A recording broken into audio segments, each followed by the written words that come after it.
Upset alert meter. Where are we looking? Who's pulling the upset? Or whomst is pulling the upset this week? We didn't cover Michigan, Iowa the other night, as you'll notice, because I wanted to save it for this. Because Jesse thinks there's no shot this happens.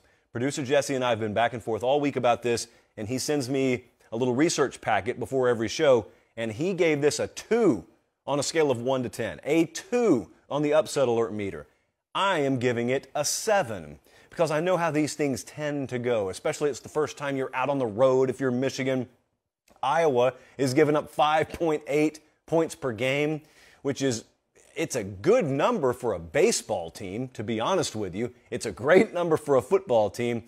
Iowa is 5-0 straight up and 5-1 straight up and 6-0 versus the spread in their last 6 home games, especially against top 5 teams. That's the stat I want you to pay attention to. When they get top 5 teams in there, they just play very well. So you can either do one of two things. You can either try and convince yourself drive by drive how this is going to play out, or you can just understand in totality how college football sometimes tends to work. Now, I know that you're thinking like I am back to the Big Ten championship game. That's the last time that these two teams were on the same field, and Michigan skull-drug Iowa, splattered them all over Indianapolis. 42-3 was the final score there. I'm not ignoring it. I think that's why this line is as big as it is. Michigan's favored by 11, by the way. I've just watched this game too many times, and I've watched especially some teams go out on the road for the first time too many times into these kinds of environments. Now, I think Michigan did get very lucky that Fox has this game, so it's noon Eastern. That's the kickoff. So that's detrimental to Iowa. I still think that they've got a decent shot at being there in the fourth quarter. So I just respect the environment up there enough. I'm going to make that a 7. This one's not going to be pretty, this next one. LSU at Auburn. What are your thoughts on this game, by the way? Does anyone care? Like, the spread is 8 right now. Does anyone think that Auburn's got a shot there? Because I don't.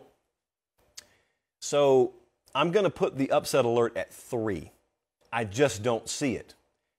I know all the fancy things to say about Auburn because if you'll remember a couple of weeks ago, I said them when I picked Auburn leading up to that Penn State game. Those things aren't real this year, as it turns out. They're just not. Or if they are, they're there, but you have to have a minimum baseline of performance that your team's capable of, and I just don't think Auburn has that. TJ Finley likely not playing in this game. You take that for whatever you'll take it for because it's not like they've exactly been revving on all cylinders offensively with him. But if Missouri holds on to the ball last week and they beat Auburn, there are some people who would lead you to believe Brian Harson's already been fired, and that may be the case. Here's what I'm curious about. If Missouri holds on to the ball last week, and if you didn't see the end of the game, there was a touchback to end the game in overtime.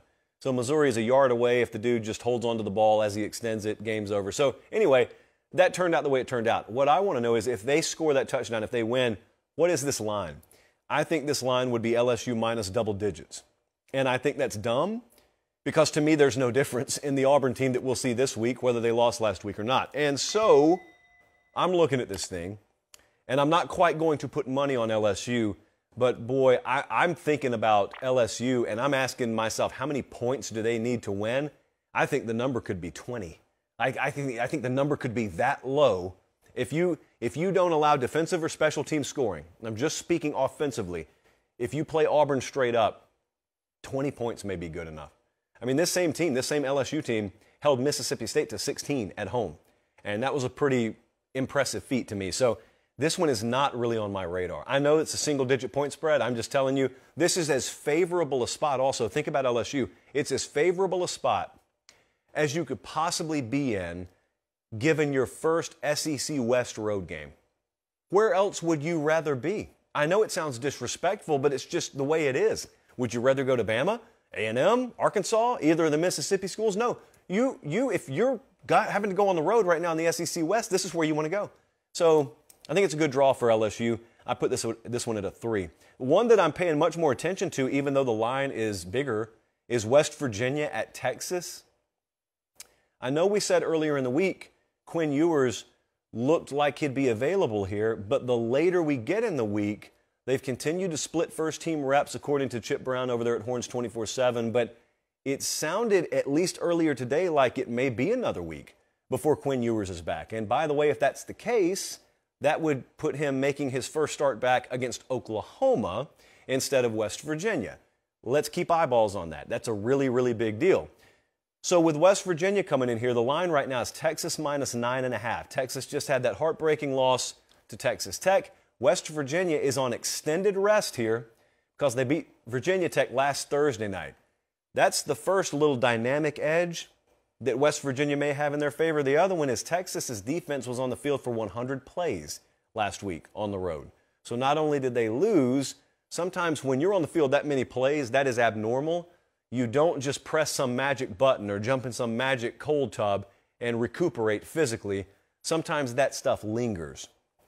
And if it does, you probably see a little bit of a higher scoring game here than expected. I am mad personally we didn't jump on the total earlier because it opened in the mid-50s and it's all the way up to 63 now. I tend to think with the weakness in the Virginia or West Virginia secondary combined with just the overall fatigue in the second half you may see from Texas defensively, I think there are going to be a lot of points scored here. They can't afford to play from behind, can Texas. So they really, really need a fast start. Sometimes people say that, and I don't think it's true. Like Tennessee did not need a fast start last week against Florida. I think Texas kind of needs a fast start here. And so I'm putting this upset alert meter at a 6. I'm a little concerned about Texas. And notice, I didn't even mention them being in look-ahead mode.